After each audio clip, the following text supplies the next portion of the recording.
GMs have their philosophy. They have a way of doing things. Brad Holmes' words and, more importantly, actions say that he's not a guy who wants to go out and do something bold. He's done it methodically, quote, the right way, and it's worked. And why would you deviate? Well, you deviate because, like the first texter we read said, he thinks you got 2-3 years. Well, in 2-3 years, Ragnow might not be here. He's contemplated retirement. Right. Taylor Decker will be up after next season. How much longer is he going to be an elite left tackle? You've talked about maybe bumping him to guard at some point. The point is the offensive line is one of the best in football, if not the best. It's the biggest reason this team was playing for a spot in the Super Bowl, and it's not going to stay elite forever. Yeah. So while you feel like you can keep them together next season, do everything you can to win a Super Bowl next season.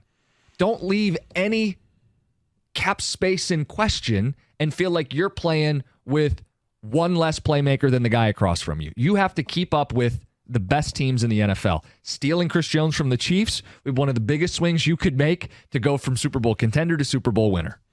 Yeah, and on the flip side, and I know people are losing their minds because I said Michael Onwenu. He happens to be a free agent. He happens to be one of the better free agent right tackles. There are other right tackles. The point is, if you want to keep a strength to strength, and you want to be able to go out there and sign other free agents like a Chris Jones, then you go out and you sign a right tackle, and then you move the guy that you're going to have to pay as a top-notch tackle anyway to the backside of Jared Goff because he's the best there is in the business, and that's Penei Sewell.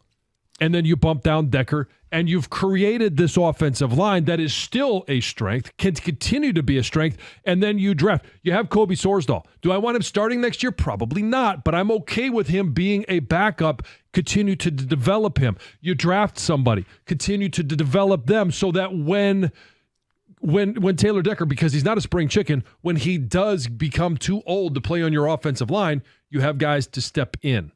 Some more ticket text. The Javi Baez thing struck a chord with some people. Maybe he is left-handed. That would explain a lot. Another one says him swinging lefty wouldn't make any difference. It's not like he can miss more sliders.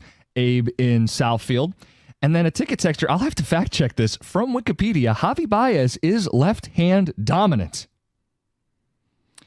He writes with his left hand. He eats with his left hand. And the other day, he was swinging left-handed. He says just to, get his hips and back right. He's 1 for 3 at the big league level, swinging left-handed. John, it would explain a lot. And some of our Twitchers want to know how all in we are. On Chris Jones. Okay. All right. So I'm going to change the name on this one, and I will ask you this question instead of me because my answer is no. Cookies. Would you get the nipple procedure if you guaranteed that we got Chris Jones? My answer is no. My answer is no, but I did pause for longer than I thought I would pause.